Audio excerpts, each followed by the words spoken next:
Walang umalis. Kailangan, anak eh. Babalik din ang nanay, ha?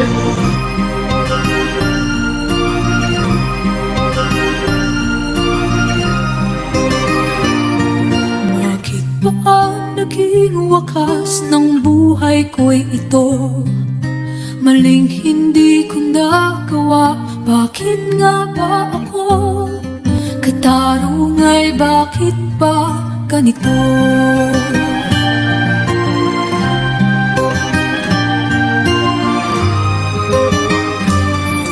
Dahil namin na katulad kong nasa ibang bansa, inaapi, sinasaktan, kasama ay laging luha. Marahil ay hindi kami ang tanging pinagpala na may lalang dito sa balat ng lupa. Bagong bayani ng sandata ay luha, bigyan naman ninyo kami kahit na konting awa.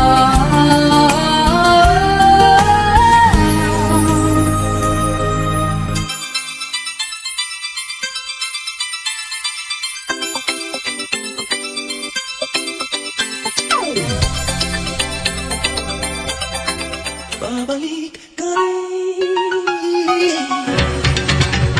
Nakalipas na panahon sa iyong kahamon, sa alaala naghihintay sa'yo. Kay tagal ka nawala, babalik ka rin, babalik ka rin. Kay tagal ka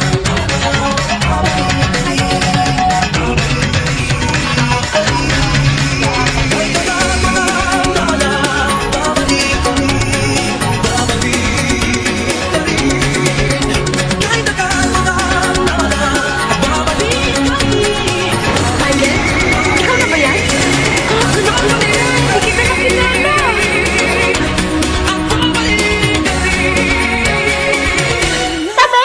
Anak, ito na yung gamit mo, oh. Pwede ba? Tigilan mo na nga pagtawag sa kanila ng anak. Mamiss pa ni Dada yan, mawawala ka rin naman. Ikaw lang naman na hindi kumikilala sa aking ina eh. Os, isa, dalawa, 5, 6 na linggo. Tignan natin kung di si Tita Norma uli maging nanay niyan. Ano ba talaga gusto mo, Carla, ha? Hindi ba ito ang gusto mo?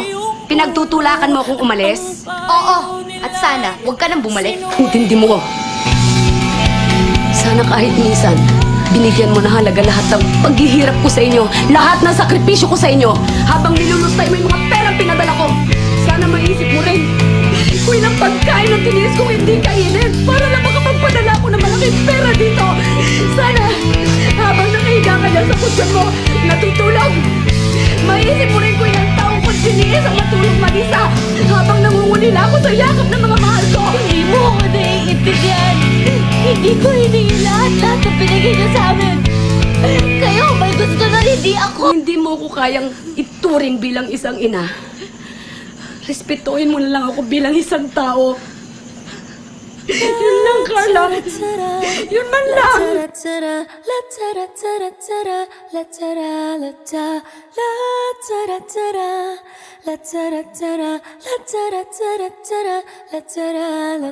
Huwag mag-alala, pikit ang iyong mata, tana, pahinga muna, ako na.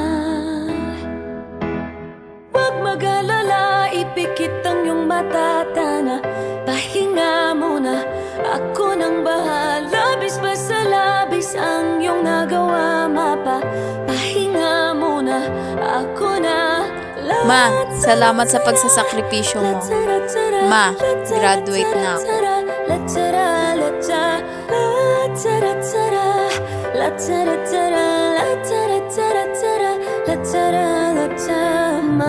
Ang pagiging isang OFW ay hindi biro o isang laro.